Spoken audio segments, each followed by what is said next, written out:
Jim Hayes. It is great to be back with you on The Simple Truth. We consecrate everything to the Sacred Heart of Jesus through the Immaculate Heart of Mary and the Pure Strong Heart of St. Joseph. Today is Testimony Tuesday, where we bring you real, live, first-hand testimonial accounts of the life-giving reality of Jesus and his Catholic Church. Our guest today is Sam Blair. He's a Catholic husband and father of three, a former Navy SEAL officer with over a decade of experience leading the most elite teams around the globe. After holding leadership positions on multiple SEAL teams, he taught leadership and ethics at the United States Naval Academy and helped screen, select, and train over 90 new future SEAL officers. Sam has traveled to over 50 countries and deployed to Africa, the Middle East, and South America. Before transitioning from active duty, Sam was a SkillBridge Fellow at Squandra Ventures, a venture capital firm in Baltimore, Maryland. Sam recently sold the Frassati Company, a firm helping executives and teams create healthy cultures, fostering effective enterprise communication, and championing strategic victories. Sam is currently the CEO and co-founder of Valletta Industries, a government contract company focused primarily on maritime training. Sam holds an MBA from Cornell University, an executive leadership coaching certificate from Georgetown University, an executive certification from MIT, and an undergraduate degree in theology from Franciscan University of Steubenville. Sam Blair, thank you so much for being with us. How are you today? I'm doing well. Thanks so much for having me, Jim. Excellent. Yeah, it's a blessing to have you with us. And, I was piecing together back when we first met many years ago now, about 20 years ago. And we met playing some rugby together at Franciscan University, both in the same rookie class on the rugby team there at Franciscan. I was in grad school for theology at the time, and you were a sophomore. You just refreshed me on at the time, and so yeah, I remember you, and I remember coming in with you, I don't know that I would have guessed. Would have been able to piece together on my own the whole biography that you got there. Extremely impressive. Certainly wouldn't have ruled any of that out. But what I did notice about you, and what has been in my memory ever since, and that is just the witness of a young man who is, I think, already a young man of Catholic virtue, of strength, and of humility, and a guy that I would expect great things from as a Catholic man of great virtue going forward by God's grace. And so it's great to reconnect with you here. I can't wait to hear about your story. You're going to be able to share some of that with us today. A great blessing for all of us. So thanks again, Sam, for being with us. And anything off the top before we really get into it that you might want to say to just the reality of Franciscan University. We'll get there, but as far as that rookie experience with the rugby team, any shout out you want to give there to Franciscan Rugby? Yeah, well, it was a great experience, great men, and just a shout out to the university in general. I mean, it really was life transforming in so many ways. I mean, my now wife, I met her at Franciscan. So my dearest friends met them at Franciscan, but it also set me on a trajectory to know the true, the good, the beautiful, all these things that have really fueled my life and really given me a path. And a lot of that was just the fact that they had mass every day, 3 times a day, Adoration Chapel. You really encounter Jesus, and you really understand, like, wow, I'm loved and I have a mission.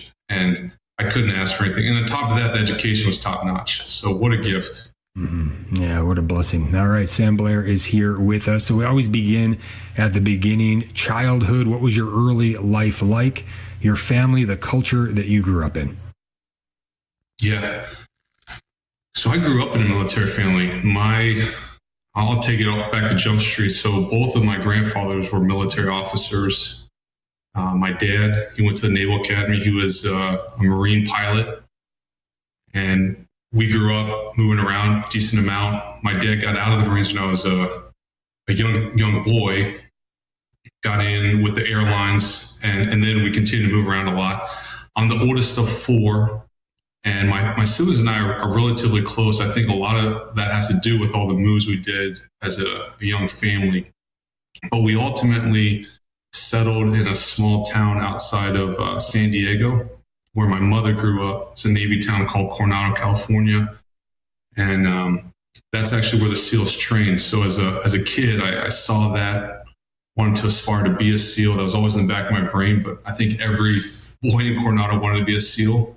And in fact, a lot of them later became SEALs, which is I'll get to.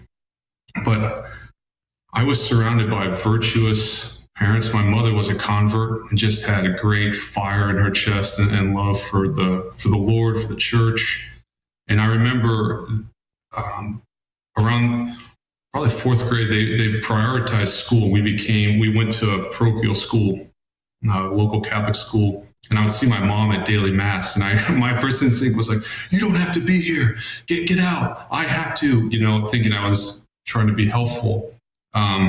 But she became Catholic because of my dad. And I remember staying with the Catholic faith as a boy, because it made my parents proud. It made them happy, get my donut on Sunday, leave.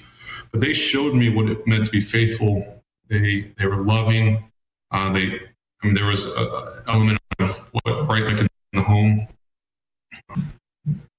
And I had a grandfather who was a retired naval captain who lived down the street, who was my hero in life, just a gentleman of a man who displayed natural virtue, had a conversion when I was in fourth grade. He was agnostic, actually.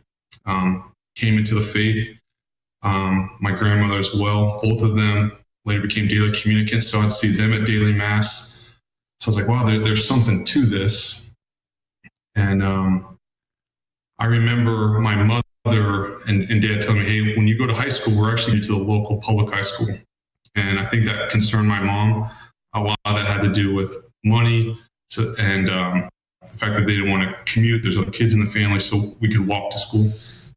And because of that, my mom sent me on a retreat to the Steubenville conferences. There was a local one in University of Arizona. And that changed my world because I was by myself. I didn't have any friends. I was going into my 9th grade year. So all of my friends were not on that trip. My mom signed me up I think I went with another parish in San Diego. And because of that, I was free to actually encounter the Lord without worrying about cliques or what people thought. And it just blew my socks off. I think at that stage in my life, I realized all of this was real. And my parents had really provided a foundation and a soil to show me, hey, this is real. We're not just going because we like, to waste our time or we're chasing some symbol. Like Jesus is present in the Eucharist and we want to be there. And it didn't really click for me until that conference. I was like, oh my gosh, this is all real. And that really changed everything for me. And my parents continue to model what it means to be a Catholic.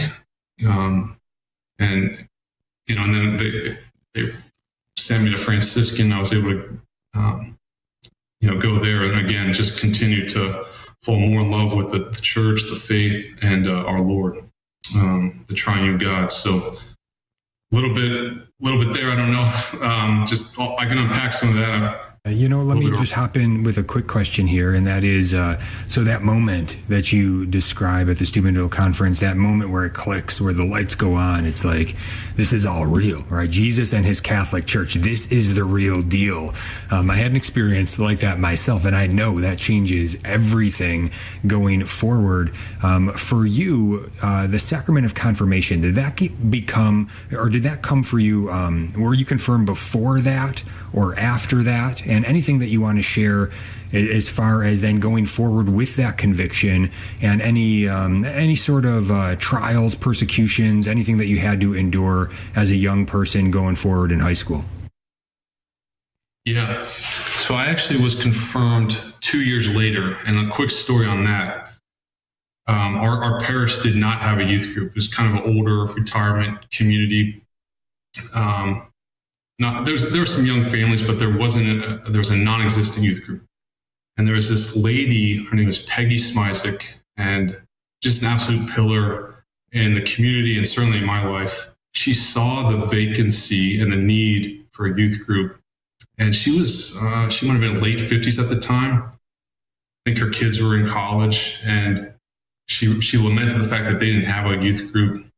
And she stepped into the breach and she gave us what she had. Here's a woman in her late 50s. She's not related to college students, but we were drawn to her because she was living a life of prayer. And there was something that was magnetic about Peggy, that all the youth wanted to be around her. And she didn't try and jazz it up. She just told us basics and the truth, and we just ate it up. And she really prepped us for the confirmation.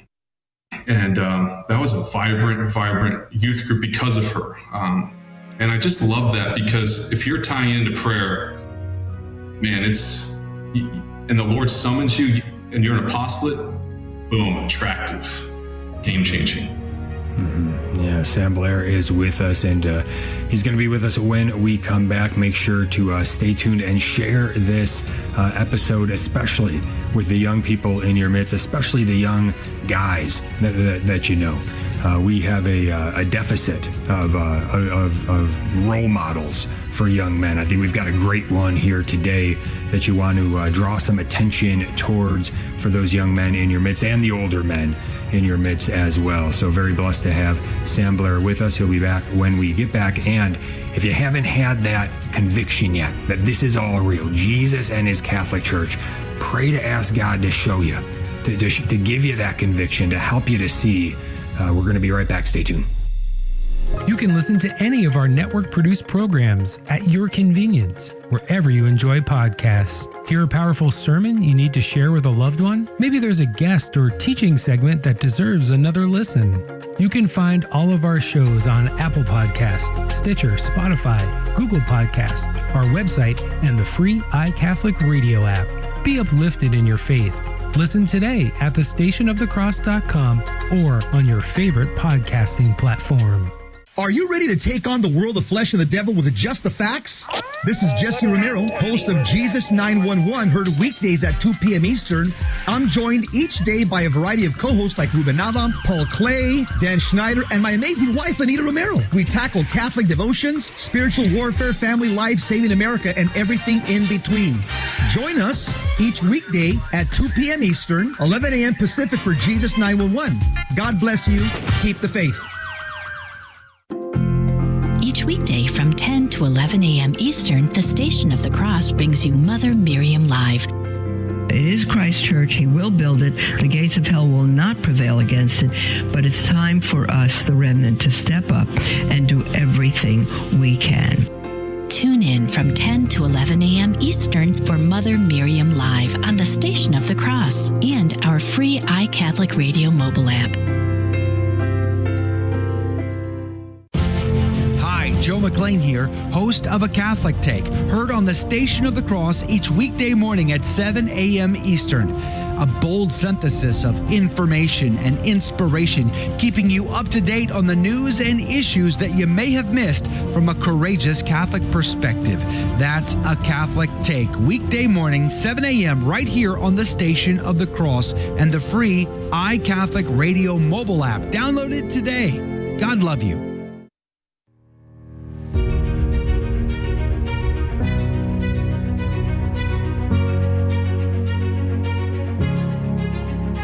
Welcome back to The Simple Truth. Jim Havens here with our guest today on this Testimony Tuesday, Sam Blair, sharing some of his personal testimony with us. Sam is a Catholic husband and father, a former Navy SEAL officer with over a decade of experience leading the most elite teams around the globe, also taught leadership and ethics at the United States Naval Academy, currently the CEO and co-founder of Valletta Industries, a government contract company focused primarily on maritime training. Sam, as we are talking a bit about the Franciscan University years, your college years there, and then connecting the dots up towards, discernment towards becoming a Navy SEAL, entering into all of the beginning of your military career and all of that. You feel free to share anything that you want to share about that time. But if I could sneak one question in one thread that I would love for you to kind of pull out a little bit, that would be just the sense of brotherhood at Franciscan University that you would have encountered. I don't know if you were in a household of some sort, but for people that don't know, they have these things called households where kind of a brotherhood of guys or a sisterhood for the ladies in their households, and a way to be coming together in prayer and in community with a group of like-minded individuals, kind of pursuing the good, the beautiful, the true together. And so for me, I was not part of a household at Franciscan. To me, it was kind of like the rugby team that first year that I was there was sort of like my brotherhood in my household.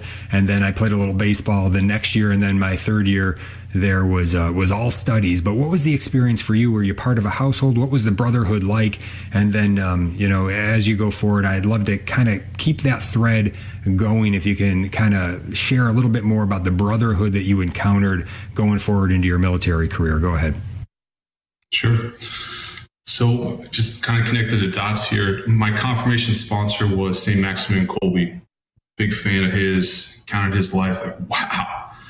And so when I got to Franciscan, I saw that they had households, and one of them was Knights of the Holy Queen, modeled after the Militia Immaculata, which was founded by St. Maximilian Kolbe. I said, I'm going to join that household. And so I joined actually my sophomore year. And just like our ladies and mother to all of us, and there's that crowd was pretty eclectic because, everyone's drawn to Our Lady. And there's ones that had deep devotion, for sure. Large household. I think it might have been the third largest household on campus. But in that, there's definitely some dear, close friends that I still keep in contact with today. But absolutely love being a part of the household, and certainly proud of that experience. But kind of connecting the dots to the SEALs and staying on that thread, I went to Franciscan thinking, well, if I'm taking this serious, I should probably look at the priesthood. And I think, I don't think that's unique. I think if you're a young man and you're taking your faith seriously, it's like, hey, I'll at least look at this. And I did seriously for probably 2 years. I visited some religious orders. I got a sense, talked to the local diocese. But my junior year, I couldn't shake it. I really was drawn to the SEALs. I was a swimmer in high school, played water polo. A couple of my buddies after high school enlisted in the SEAL teams. So I'm keeping tabs on them. I'm like, wow, this is something I wanted to do since I was a boy. And it just was coming up to the forefront of my mind. I couldn't shake it. And junior year, that's all I wanted to do.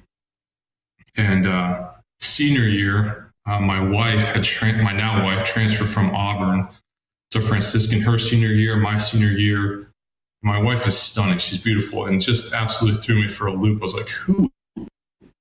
And so I knew I just did a 180. I was like, I'm going to be married. I'm going to marry her, which whole nother story. But the Lord took care of that 5 years later, long pursuit.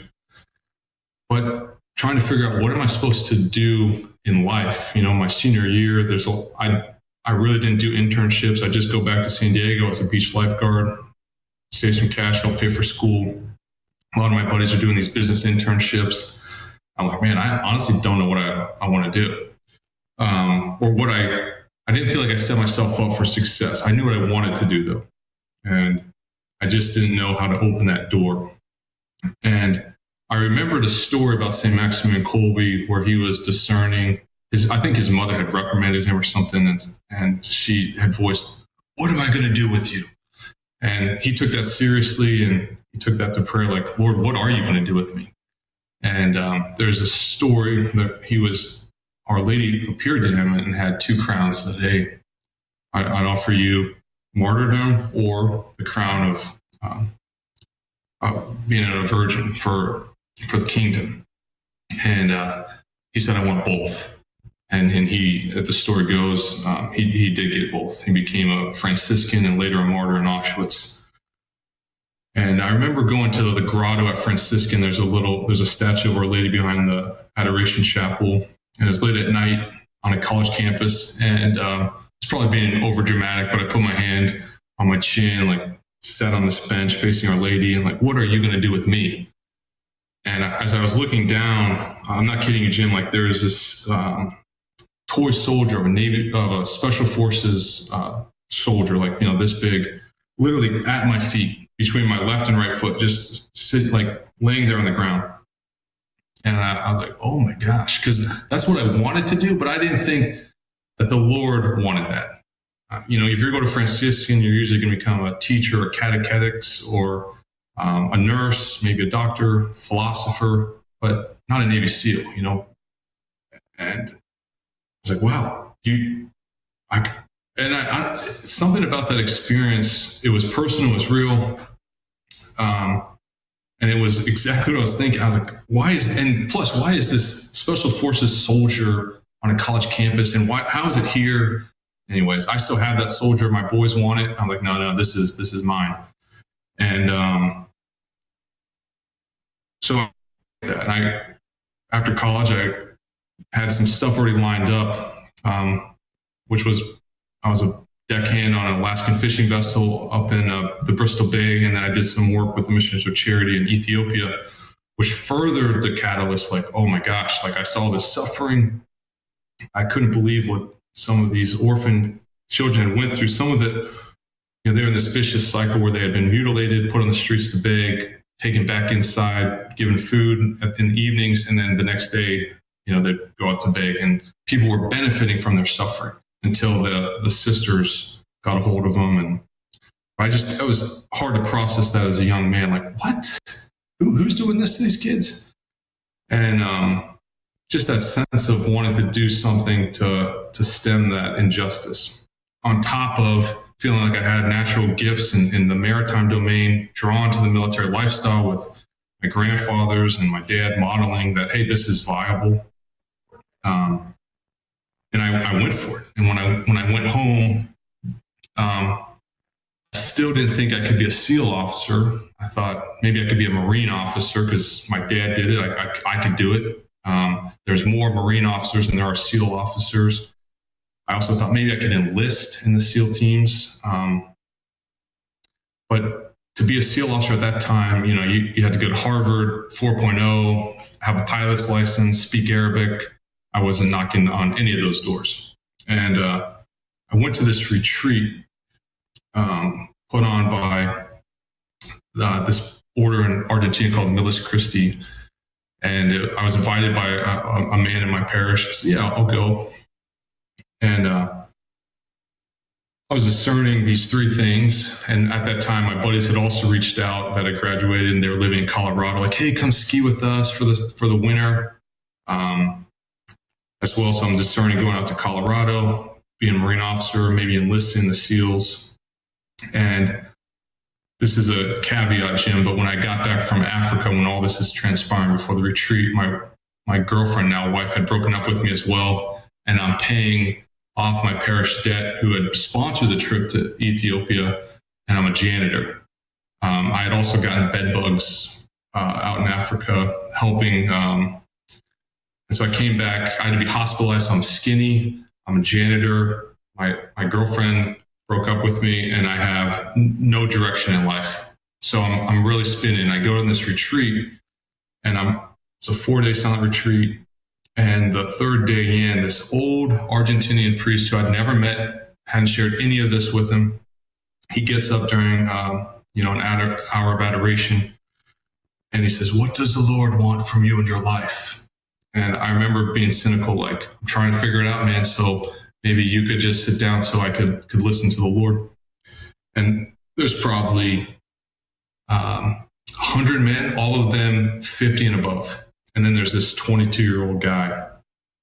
And this Argentinian priest never talked to him, never shared any of this. He just goes, "Does the Lord want you to be a Navy SEAL? Does he want you to be a Marine or camp in the mountains of Colorado? No, he wants your heart. He wants your heart." And I was like, what? Like, he just hit 1, 2, 3. addressing a crowd of 50-year-olds and above, which, I mean, none of that would have resonated with anyone in the crowd other than me. And it just hit me like a ton of bricks. And I just don't remember the rest of the night, to be honest. I was just crying. Just like, what? It's like, Lord, you have my heart. You have my heart. It's like, you have it here. And I left there. I was like, okay, Lord has my heart, but I still don't know what I'm supposed to do in life. And from that moment, I got a call on the drive back to go out to a place called Cove Crest in Georgia to help as a handyman. And not necessarily handy. I mean, you could ask my wife, but I tried. I was yeah, happy to help. So I went out there, and there's two men there, Chris Benzinger and Jason Ball, who were absolutely inspirational to that period in my life. And they just were sounding boards, listened, and they gave me a ton of encouragement, which I think young men need. I mean, the young men need a vote of confidence. A lot of guys don't put their, they don't have their chest out, or they're not stepping in the arena because older men are not telling them, you can do it, man. And that's something I'm very cognizant of at this stage in life. And they need to hear that. You can do it. And so I left there, put my hat in the ring for Officer Cannon School, got accepted. The Lord opened all these doors, went to Officer Cannon School in Rhode Island, went from there to Basic Underwater Demolition School, and spent 10 plus years on active duty as a SEAL, bouncing all over the world and doing great things with some great people, and absolutely loved it. Wow. Incredible. So the fact of these older guys, really as mentors, really as guys that were encouraging you, speaking into your life in a way when you really needed it. Anything else on that that you want to say to older men, to encourage them to be that, or to younger men who may not have that in their life right now? Yeah. There's fatherhood and there's spiritual fatherhood. And I think if you're a man, I mean, stepping into the breach, whether it's your son, nephew, neighbor, kid down the street, you can have an impact, especially now. Like, young boys are looking for men, role models that are exhibiting virtue and have a relationship with Jesus. They might not tell you that, they might not display that, but they're seeking that. Mm-hmm. Yeah, an incredible show today with our guest, Sam Blair, sharing more of his personal testimony when we come back. Just what a blessing we have here. So let's pray going into the break for the Holy Spirit to continue to stir up whatever he wishes for us. We'll be right back. Stay tuned. This is Life News Radio. I'm Jim Anderson. A Luger Institute researcher testified in Florida that anyone who denies that a preborn child is alive and has a beating heart at 6 weeks gestation is blatantly ignoring the science. Now, a Florida Senate committee has passed heartbeat abortion ban legislation. The bill now seeks fiscal committee approval for funding pregnancy support centers. The White House is being sued over denied Freedom of Information requests. At issue are details of investigation into vandalism of 141 Catholic churches and 83 other pro-life targets. Pro-life advocates of parental consent are taking encouragement from a Supreme Court ruling. Appellate court rulings against parental consent were headed for an appeal until the Dobbs ruling. Now the High Court has decided to eliminate those rulings to avoid any precedent being established. This is Life News Radio. Persecution around the world has manifested itself through the centuries, but it is worse today than ever before. Aid to the Church in Need and its donors have been there to help since 1947, never abandoning the Church or her most vulnerable children. Will you stand up for your faith and accompany our brothers and sisters on their spiritual journey? Visit churchinneed.org. churchinneed.org. There is a growing litany of public servants abandoning the Democrat Party over the issue of abortion. The latest is Louisiana State Representative Francis Thompson, who began serving in 1975. Between a new supermajority for Republicans and a few pro-life Democrats, pro-life legislation is the real winner in Louisiana. And an Ohio effort to turn the state constitution against any pro-life laws was certified this week. Ballot initiative signatures are being collected. For pro-life headlines delivered to your email address daily, sign up at lifenews.com. This has been Life News Radio.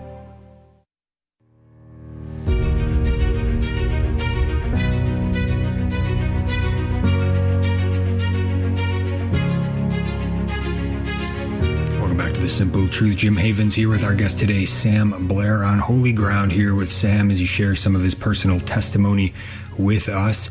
And Sam is a former Navy SEAL officer. He also taught leadership and ethics at the U.S. Naval Academy, currently the CEO, co-founder of Valletta Industries, a government contract company focused primarily on maritime training. He's also doing some good stuff out there with some speaking and various things. I found a few interviews that during the break I searched his name and found some good stuff out there. So if you want to hear more from Sam, there is some more out there. I'm looking forward to listening to it. But we've got him right here for another half an hour here. So praise God. So Sam, as you're going forward here, telling your story, connecting the dots as you're going through the military training that you went through, some pretty difficult, challenging experiences there for sure. And most of us have no idea what that would really be like. And you were sharing a little bit earlier how, just not knowing, if you could really do it as you're going through those trainings. What was the experience like as far as you learning that I can do this and I am doing it and continuing to progress through it? What was that like? And was God showing up in the midst of that? Were you very aware of the help of His grace as you were going through those trainings? Anything else you want to share with us? Yeah. So basic underwater demolition school, when you get there, it's like showing up to, I don't know, what individuals will think of ancient Sparta. Everyone has a shaved head. Everyone is super motivated. It's all physical. And I enjoyed school, but I love being outside. I love being active. I'm drawn to sports. I love sports. And everything about basic underwater demolition school is competitive. It's athletic.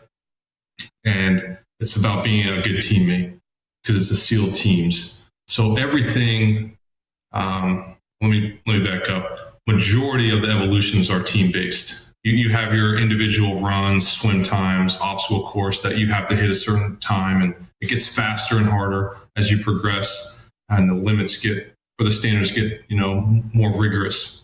But a lot of it is just team-based. And I loved, in hindsight, I guess, I loved every aspect of those team evolutions. Just the caliber of guys there that are also like-minded, striving for excellence. And they're also hilarious. When things got really tough, those guys were so funny, Jim. I don't know where to begin there. I think there's something to be of humor. When you have adversity and you have guys that can make light of the situation and keep moving forward, those are the guys you want to be with. And I really do think the screening process, they get it right. I don't know what the recipe is, but boats, logs, swim, cold, wet, sandy, all those things, they get the right individual because everyone in the team, I'd say by and large, like-minded, hard-working work ethic, but they were also hilarious. I mean, and you want that because if you face adversity and you go inward and you just collapse, that's not going to do you well overseas. But if you can say, all right, check, this is an uncomfortable situation, make light of it, and then push forward, man, a treasure. And so some of my dearest friends come from the SEAL community, and just because of their qualities, their virtues, their character, I just love those guys. Absolutely love them. Awesome. Yeah. And so, so this would be a brotherhood forged on some natural virtue, certainly pursuit of a common goal. And at the same time, not all these guys are convicted like you are, that Jesus and the Catholic Church are the real deal. How did that all work as you navigated that throughout the military career? Brotherhood with natural virtue, but maybe sometimes lacking in maybe the supernatural graces, and maybe sometimes sort of tempting to go down the wrong way, and you'd have to maybe pull back and with some fortitude go a different way. Anything else you can share with us on that? Yeah. I think one of the things that I found early on in my career and held true throughout, and something I glean on even now, is guys will listen to you if you're competent at your job, you show up on time with the right gear, the right attitude. But if you show up and you're a great catechist, but you're not good at your job, they don't trust you, you don't have the right gear, you're late, the team's suffering because you're late, they don't want to have anything to do with you. So I think at a baseline, no matter where you are in your walk with Jesus, you could be a spiritual alpinist, or you could just be now encountering Jesus. You want to be good at your profession, all stop. I mean, you want to be, and you want to be someone that they can trust, lean on. That's a minimum to play. And from there, if you build a friendship, build rapport, they're like, yeah, tell me about Jesus if you want, And sometimes those doors would open. I would never force them open, but I had some incredible conversations one-on-one. But I never felt it appropriate to just stand up on a soapbox and say, okay, I'm the officer, I'm in charge, so listen to my profession of faith. I just said, look, I really do think actions speak louder than words, and especially in a unit like the SEAL teams. Like, great, but are you good at your job? And I think that was key. And I think as I'm starting this company too, pursuing in our craft is important. So those basics, I think were helpful. However, I do want to share one story going through just as a consolation. And I remember in Hell Week, it was the Wednesday of Hell Week was the feast day of St. Therese of Lisieux. I love St. Therese. And down the beach to the north is this famous hotel in Coronado called the Hotel del Coronado. It has a big red roof. A lot of people will go there for honeymoons, weddings, different events. And likely what happened, there was a big event, and a bunch of roses got pushed southward to the beach where we were having a bunch of evolutions at the time. It was late at night, early morning on the feast day of St. Therese on October 1st. And all these red roses started washing up, which I found really fascinating and also a consolation during that time. The other thing I'd share is the military chaplains, they're phenomenal. Like I was able to celebrate Mass when we were doing a training exercise for 7 days out on an aircraft carrier. I was able to celebrate or participate in Mass out in East Africa, out in the Middle East. Incredible. So just a big thank you to the military chaplains that have said yes. I mean, it meant a ton. Because I've also been on deployments where I've been away from the sacraments for a long period of time, several months, and you feel that. You feel what it's like to be away from living a sacramental life, and the difference is more than noticeable. So a big thank you to the military chaplains. Yeah, thank you to the chaplains, and thank you as well, Sam, for your service, and for all those who are listening who have served our country in the military. Thank you so much. I know that sometimes you might not even want to hear that, but you deserve it. You deserve to hear a thank you, not because you're so great, just like in the spiritual life, right? If we're following Jesus and trying to serve him. We're not looking for people to be saying thank you to us. But by God's grace, if we're doing some good things, then we ought to be able to receive that once in a while. And yeah, certainly all you men and women in the military certainly deserve it. So thank you for your great service to the country. All right, Sam, I want to give you the floor. I don't want to get in the way too much here. So anything else that you want to share with us? What else would you like to share?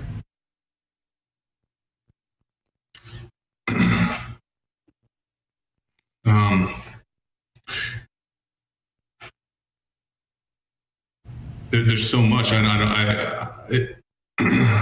the same time, I don't want to start rambling, which I have a tendency to do. No. I mean, I'm sure whatever you're going to say is going to be very blessed and very helpful. I guess let me prompt with this, and that is, so as you're going through the military career, then you did mention the discernment, the pursuit of this relationship with your wife, the dating, and then kind of on and off. And so the military career is going on at the same time.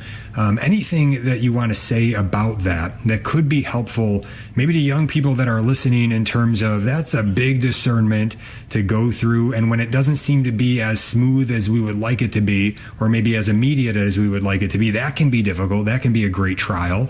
Anything from your experience on that? Yeah.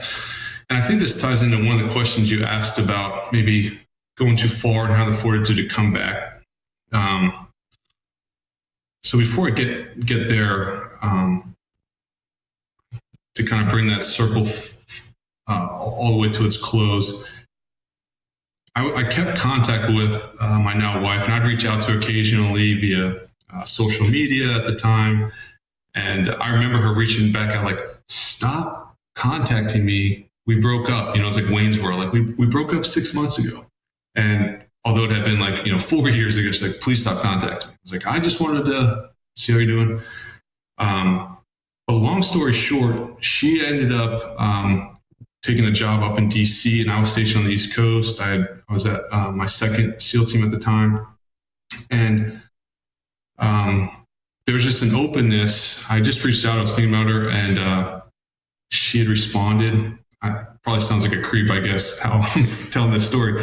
But she responded like, "Yeah, let's catch up." And 5 years is a long time. There's a lot of maturing, I think, happened. I still have a lot of maturing to do, if you ask my wife. But it was awesome, Jim. Like when we reconnected, there was just she's not only beautiful, she is my best friend. And we had a very quick engagement. Then I deployed, came back, and then a couple months later we were married. So about, I guess from that re-engagement, in our first meeting after about 5-year period to getting married about almost less than 12 months. I mean, it's like right around a year, fast. But during the engagement period, I remember my wife, she's a strong woman, and a shout out to all the spouses. I mean, they don't get that thank you, and they put up with a lot of hardship, a lot of weight on their shoulders, especially when their spouse is overseas. But I remember, engagement's tough because there's that attraction. You want to be married, and then you're still walking that fine line. And I remember my wife being really adamant with me and pushing back. And I would say, I would try and, I was overly affectionate and all that. She's like, "Look, we have to hold this line." And I would point to my buddies and say, "Well, look what's happened over here." And she was really good about putting her finger in my chest, like, those men, our friends, don't have the same formation as you do. Like you don't lower the standard, you raise it, Sam. And I remember being blown away by that. She continues to put her finger in my chest in a wonderful way. And she's an excellent woman, and I'm drawn to pursue excellence because of her. Wow. Sam Blair is with us. Great blessing to have him here with us. We've got one more segment to go. So stay tuned through the break. I'm sure the Lord is going to have some good stuff for us in this final segment. And make sure to share this show today with anybody that you think it would be helpful to. I'm sure there are many people that you can think of. So get it out there.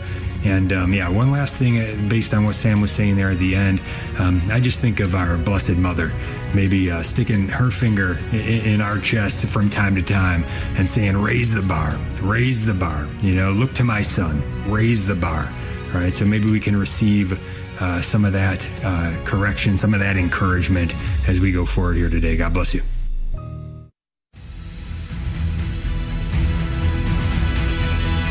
Hi, this is Jim Havens, host of The Simple Truth. Join Father Stephen Imbarato and I, along with many more, in New York City for the Gift of Life Walk on Saturday, March 25th at 11 a.m. in downtown Manhattan's Foley Square.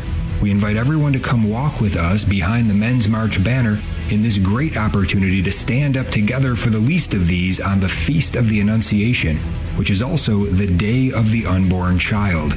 Men, we also have a special men's night the evening before the walk on Friday, March 24th. Meet us at 6:30 p.m. for an important presentation on authentic manhood and the pro-life movement in the old gym at the Basilica of St. Patrick's Old Cathedral in Manhattan. Make plans now to join us. We hope that we'll see you there. For more information, go to themensmarch.com.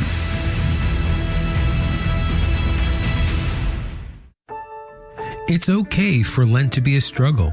Christ never promised us fame, riches, or happiness in this life, but rather suffering, poverty, and sacrifice.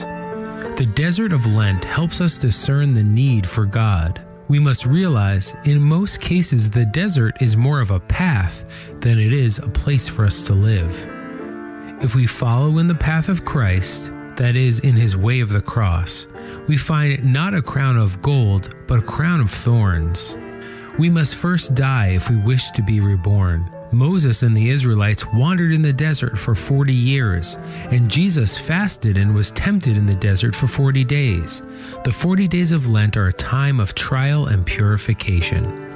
This Lent, let's leave everything to God, especially if everything seems to be going wrong. This is Matt Maloney from knowthefaith.net.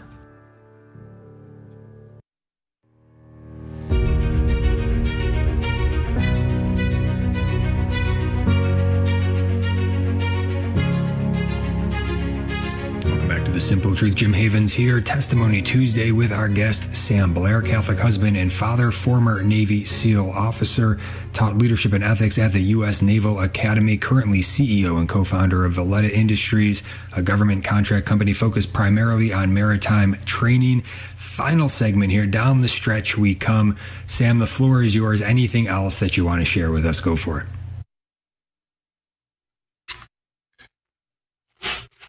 Yeah.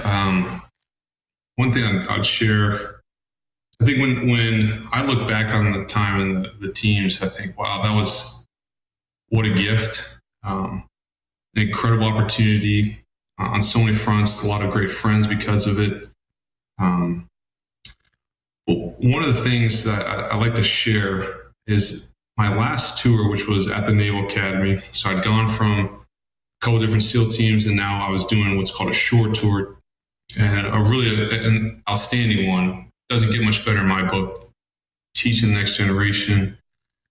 And I remember I had I got a knock on the door one evening. I was wrapping up, grading some papers or something, and I was on my way home, going to grab some dinner, and this young man said, "Hey, sir, can I talk to you real quick?"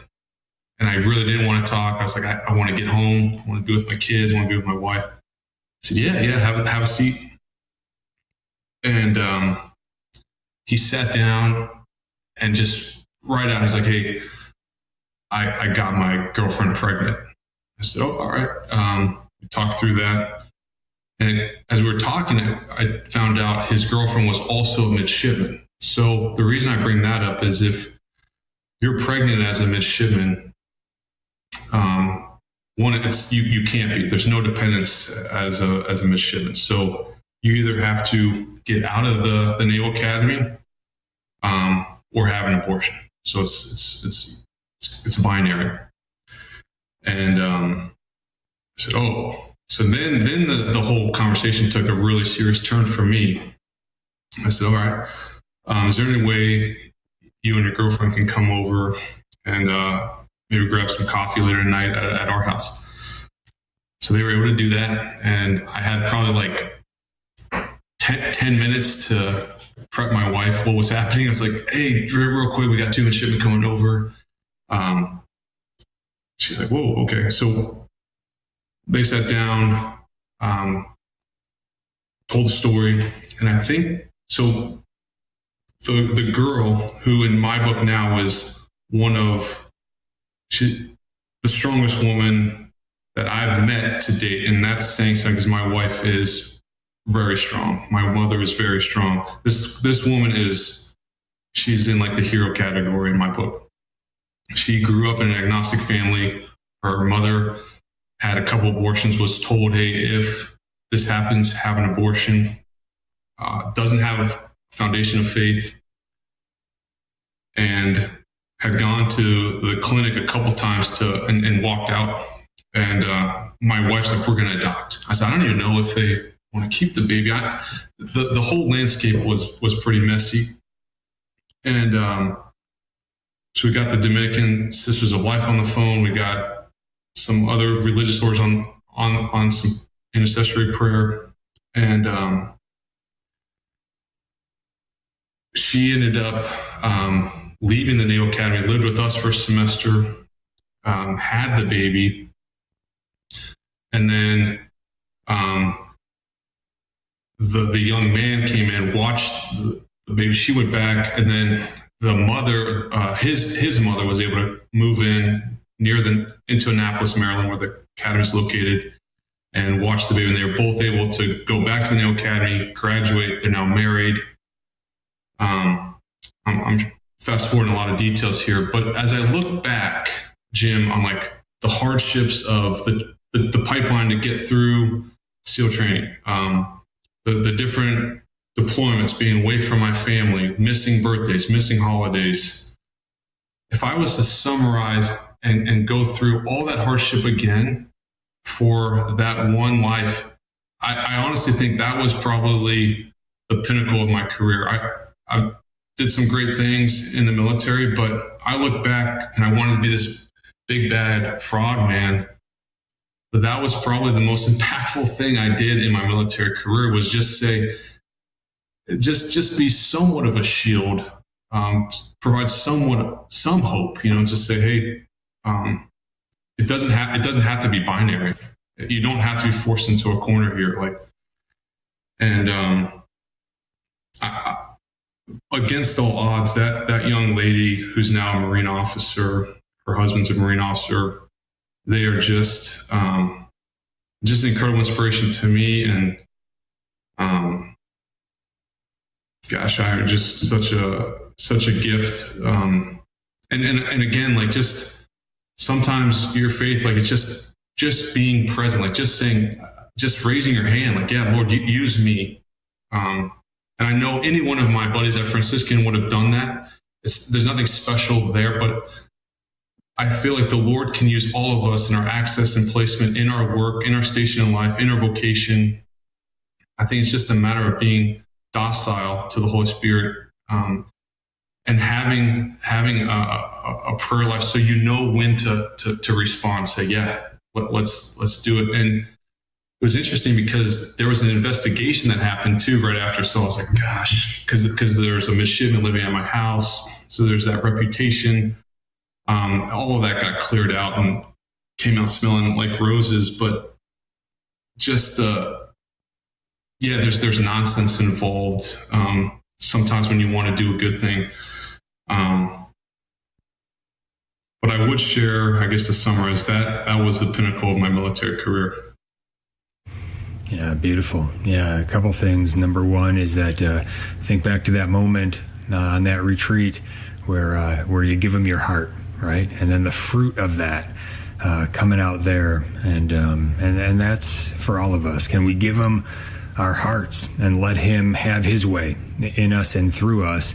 And also, as we were in the break, I was thinking about, all right, what kind of question should I ask here, Lord, coming into the next thing? And I decided to land on, hey, I got to get out of the way and just, let Sam share it. But the question that did emerge that I did think about for a minute was, because you had mentioned also the sense of justice that got you involved in the military, being over in Africa and seeing some injustice there. And I was going to ask you about it. Has that kind of risen up in terms of any pro-life work anywhere along the line? And then there you go, just laying it out by God's prompting there anyway. So yeah, God's having his hand in this. So again, only a couple minutes to go, but anything you want to leave us with here today, Sam?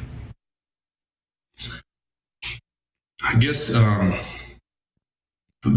is interesting how the Lord fulfills things. I do remember as a young man thinking, this is what I want, but I don't know if the Lord does. And I don't know if this is a spiritual principle, so I want to tread lightly here, but the more my experience at least has been, whenever the Lord wants what you want, it always happens. If you're in tune with him and you're docile. And I think part of that though is listening, having a prayer life, and then also being okay with those twists and turns. You're like, hey, this is your show, Lord, and